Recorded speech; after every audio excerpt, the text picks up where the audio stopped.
All right, hello everyone. And now you're going to have a panel, and let me just welcome our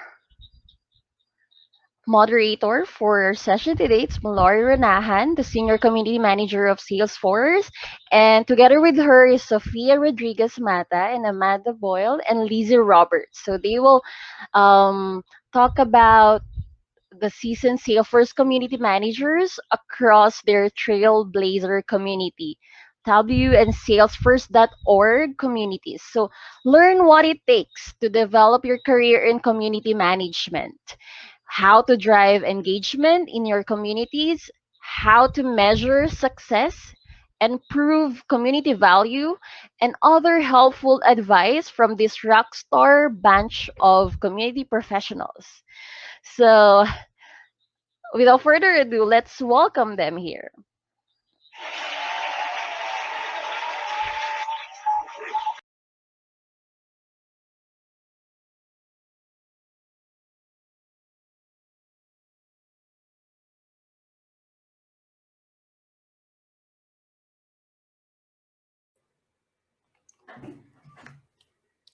Hello, hello. It looks like we are just waiting for the other panelists to join. Feel free to put down some questions in the chat. We will hopefully have time at the end to do audience Q&A, so don't be shy. Feel free to put down some questions that you have for our panelists.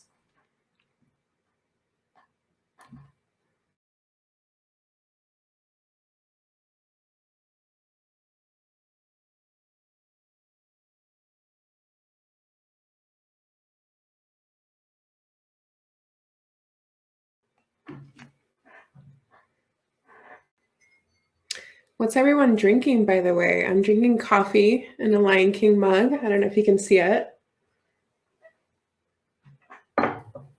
That is incredible. I have coffee and water. I felt like it was appropriate to have both on hand right now. Oh, there's Lizzy. Yeah, you got to hydrate. Oh, just got my panel access. How's everyone doing? I think we're just waiting on Mallory. Yes.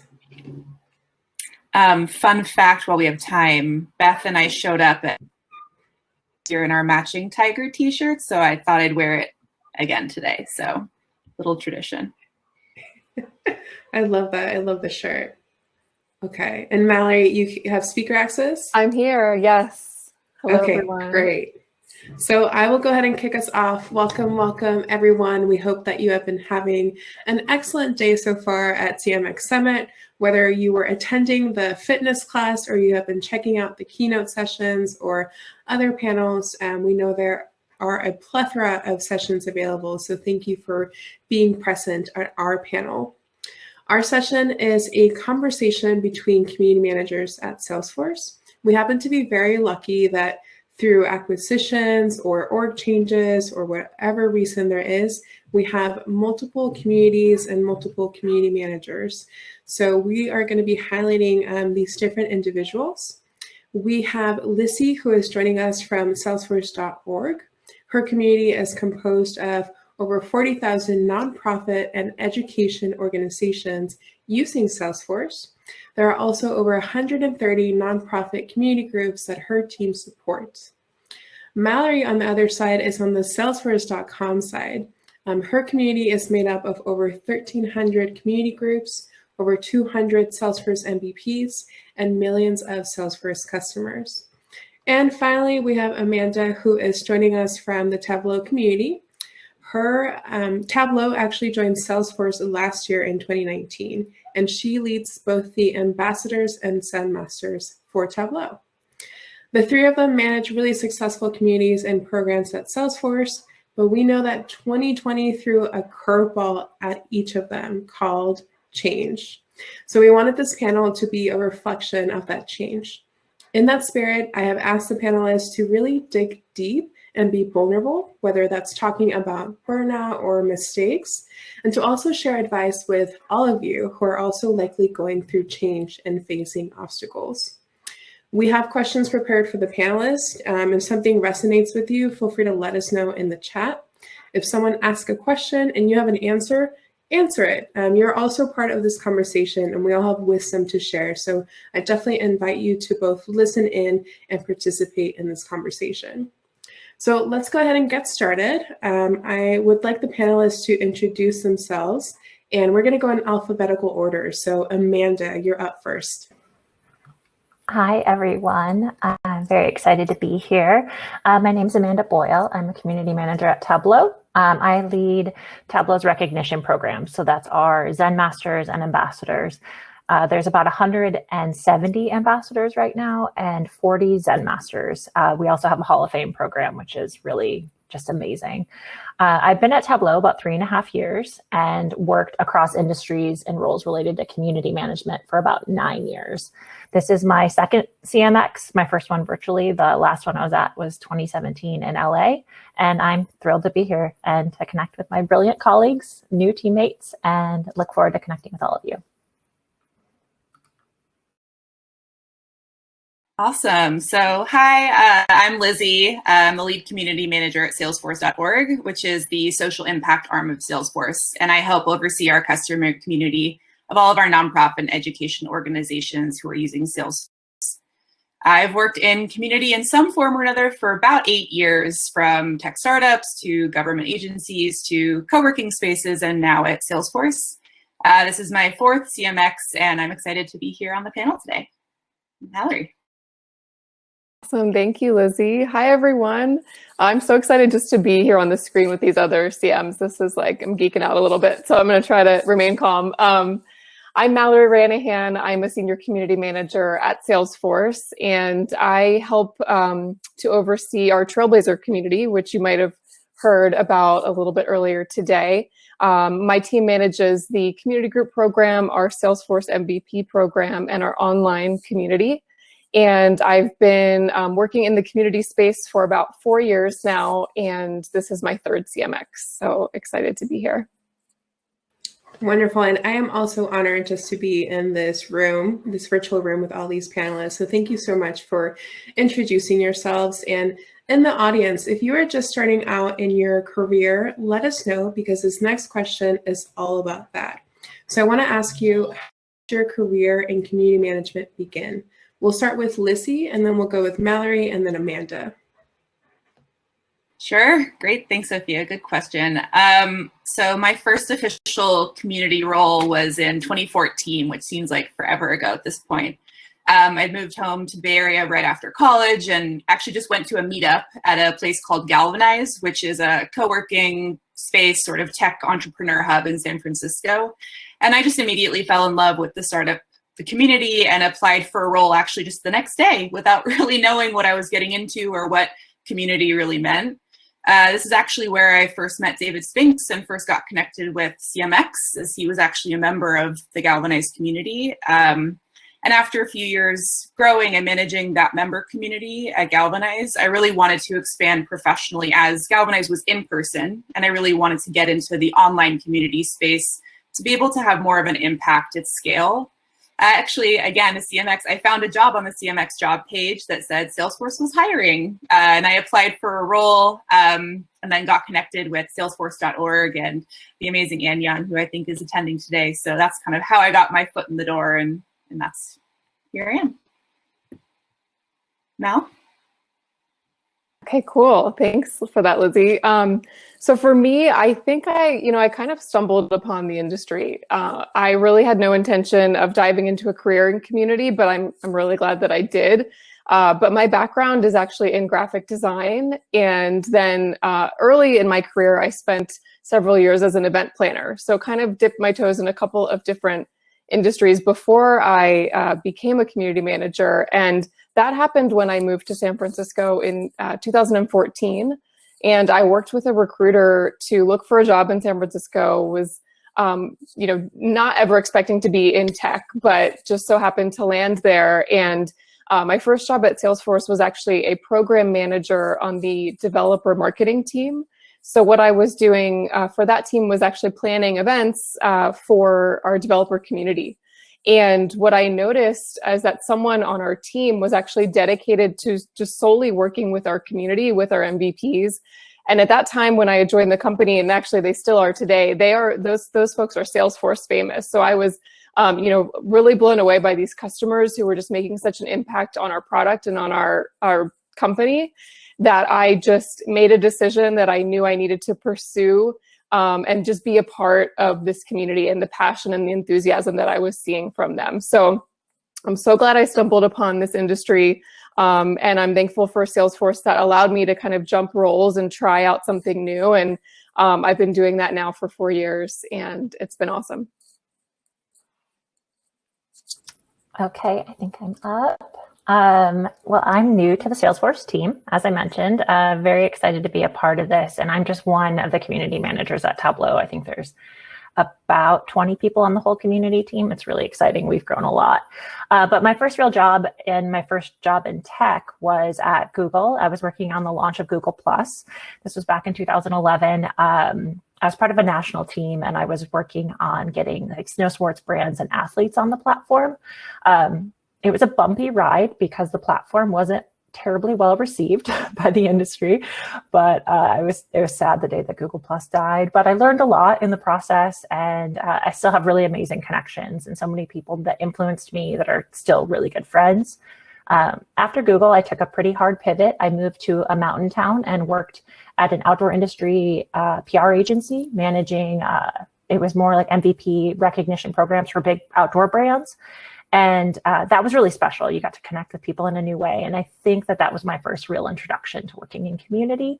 After that, I did that for about a couple years, worked in nonprofits, also did event planning. I think a lot of community managers have chops in that. Seattle in 2017, and through friends of friends, learned about Tableau.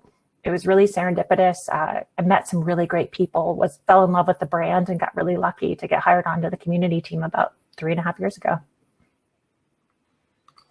Amanda, this next question is going to start off with you, so we'll keep you. With the theme being changed, and one of the ways that we've changed is moving to virtual connections, how are your communities creating meaningful virtual connections, and are you seeing any new trends emerging?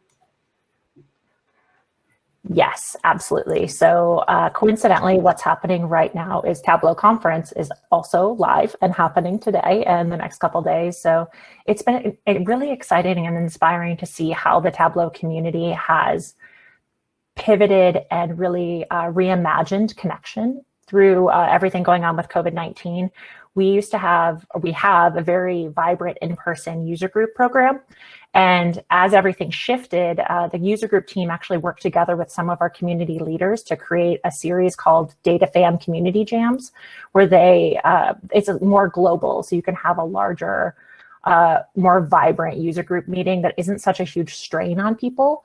I think the demand of having monthly meetings became too much for a lot of people, and accepting that approaching things with more grace throughout COVID has been really important.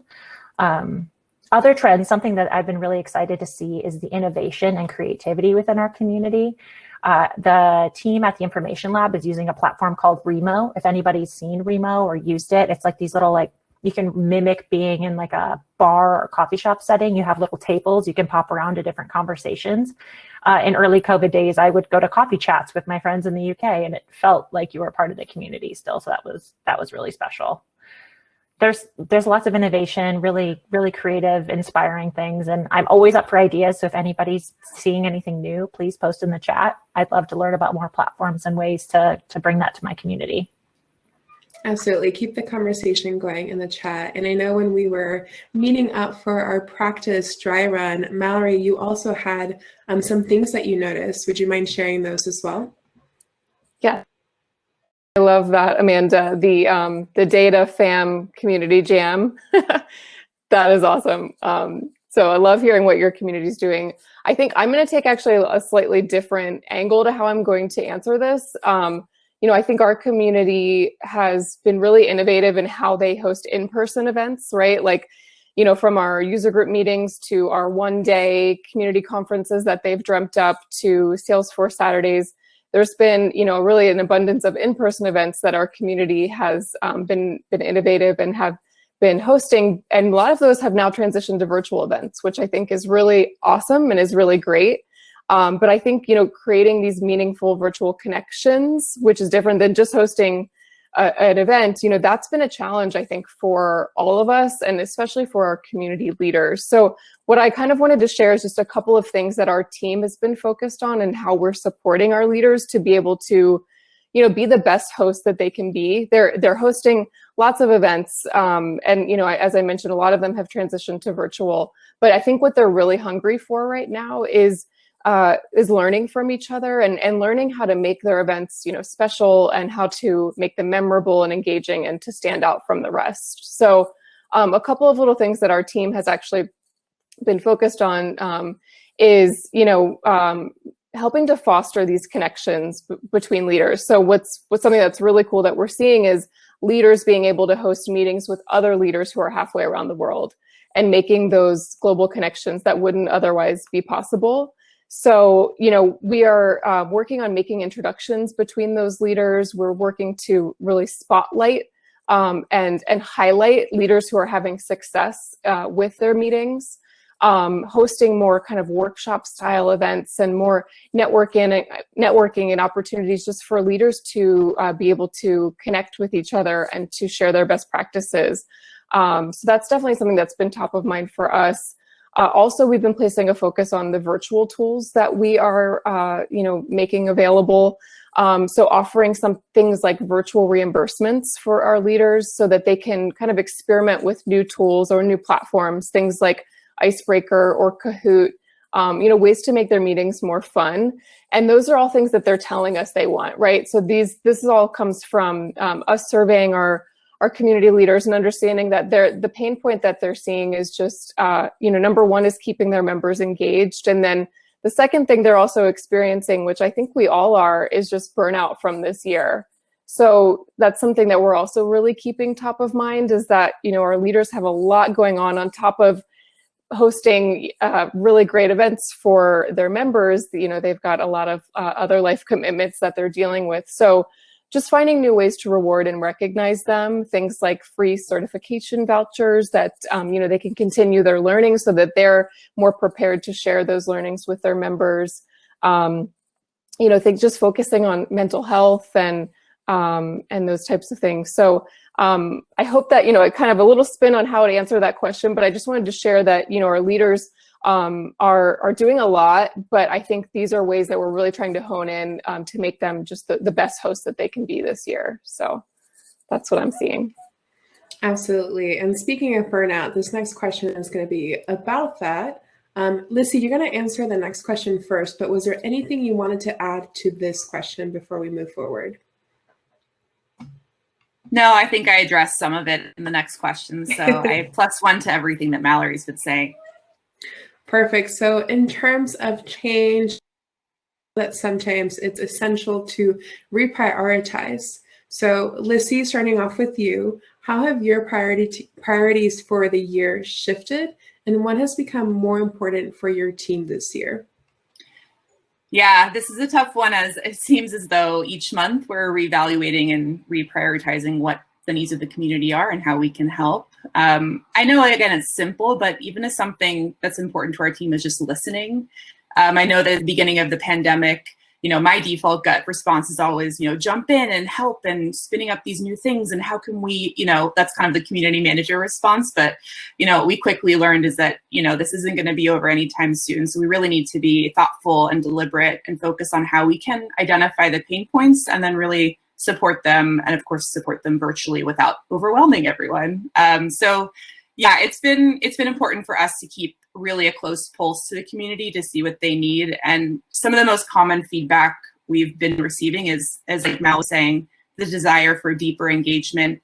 Yes, on the Salesforce side, hands-on trainings, workshops, more interactive, but then also on the fun side, peer-to-peer coffee chats and, networking and things like that. They're a little more fun because they're not getting that in-person engagement elsewhere. So final note on a reprioritization, word is hard, reprioritization. We ended up creating a few groups around career development. We had one about jobs, but more focused on career center, networking, helping them through this time, and even allowing folks access to the community who had lost their job and were no longer with their organization as normally our community is gated. So that was one thing that was really important to us.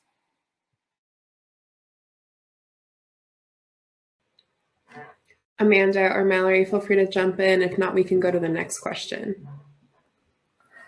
I just want to +1 everything.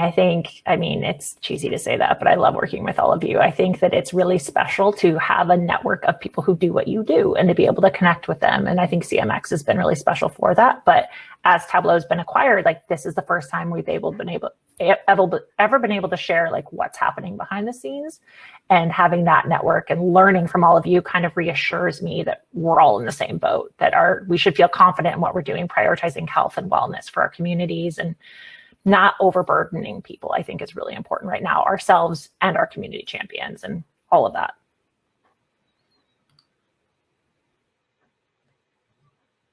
Okay, great. I'll go to the next question. So for some of us, our 2020 planning included big goals like changing platforms, launching new programs, managing a team, or moving countries even. Looking back at what you experienced in 2020 and what you actually did, how would you approach a big project amidst a significant change? And since we are reflecting, it's okay if what you give everyone advice in is actually different to how you actually approached it. So again, the question is, how would you approach a big project amidst a significant change? And we'll start off with Amanda. I grimaced and kind of like shrugged as soon as you started saying this because I'm having PTSD from launching a forum. So at the start of the year, we were launching a replacement for our online forum, community.tableau.com, and we were actually migrating to Salesforce Community Cloud. And we were so thick in it, there really wasn't an opportunity to pivot, and we kind of just had to adjust to the demands of it and working from home and everything else that came with that. So I think advice or how I would do it, any big project this year or going forward, at least for the next year, is setting realistic goals and being really clear on timelines and expectations. But then if you can, creating a buffer and like space for contingency plans or backup plans. You want to make sure that your team doesn't get more burnt out, and that a lot of people will always say, yes, I can take on more. Absolutely, I can do that, when realistically, they're probably underwater. So making sure that you have that trusting relationship and giving people space to say, I need a breather, or even just building that into your plan. And one of the things that made our forum launch successful and then continues with the iterations that I'm seeing on that team, I'm not working on it anymore, but they're absolutely incredible, is how closely they work with our customer champions and involve them as key stakeholders in the process so that they have ownership over every step of the process, whether it be posting ideas of what new features they'd like to have on the platform, or just like sharing, like, this is working, this isn't working, and then you learn how to better iterate and prioritize. And I think prioritization is always really important, and having really clear and open, transparent communication. And Lizzy, I know that you moved to another country. Do you want to talk about that type of change? Yeah.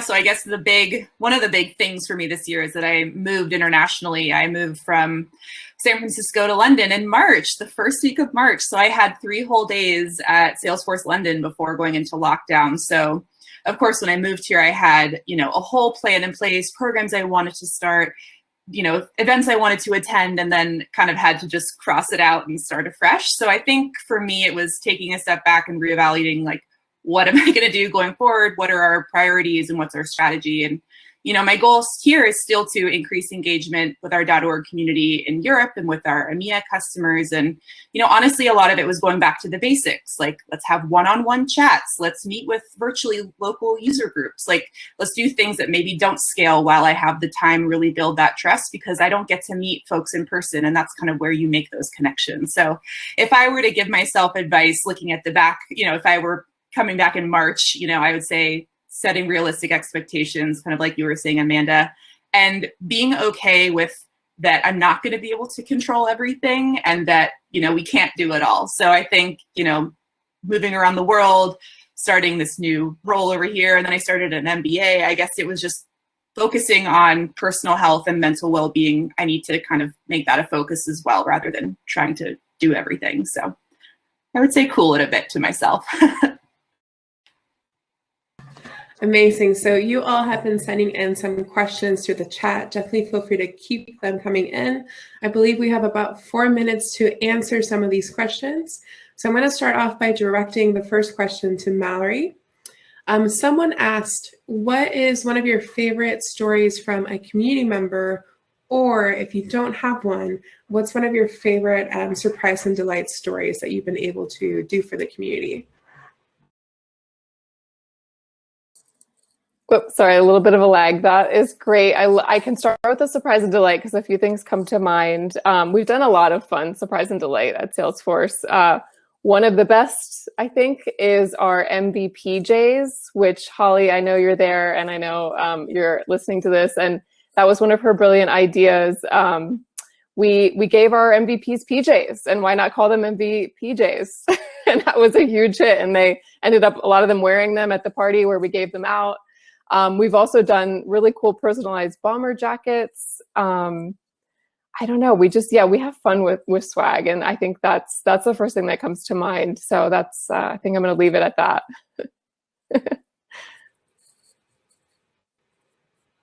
Amanda or Lizzy, either of you have any examples that you want to share? I love the surprise and delight of what we can do with our community. We just launched a virtual Viz gallery. So at Tableau Conference, they're an immersive experience as we make an art gallery out of Vizes. We print them massively and people can stroll through and actually check them out.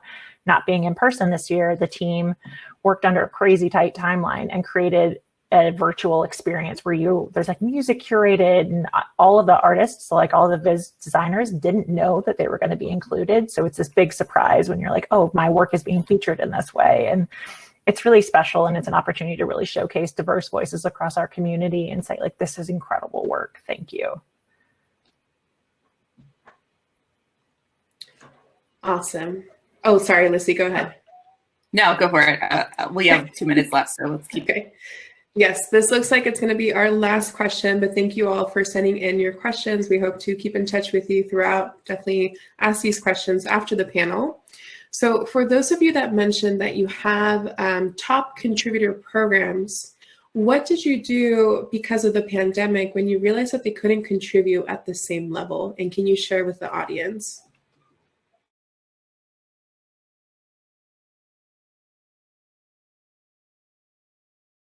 I think you're saying, is it like, so with the Zen Masters specifically, this is something we run into for Tableau. Those are masters, teachers and collaborators in Tableau that are just above and beyond in expertise. They're incredible.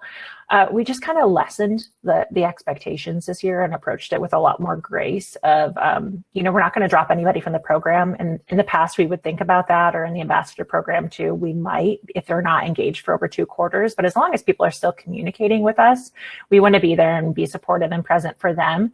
We're evaluating what it's going to look like for selection for next year. We actually just massively grew our ambassador program from, I think, about 119 to 170 people this year. So we're trying to grow and expand and have a better global footprint so they can support each other. They might not be able to contribute in content as much, but we're encouraging mentorship and partnership across the group so that they're making meaningful connections with each other. I think that that's really helpful as well. But I think just approaching it with grace and understanding and not putting that added pressure on people when they have so many other things going on.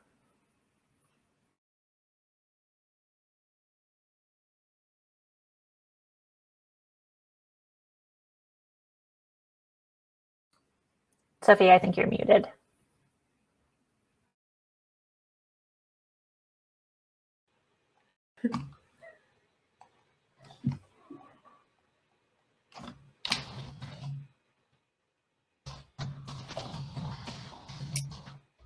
Okay, I think you can hear me now. Sorry. Yeah, I totally froze, but we are at the end of our time. I want to thank the panelists so much for being vulnerable, for being honest, and for bringing their authentic selves to the panel.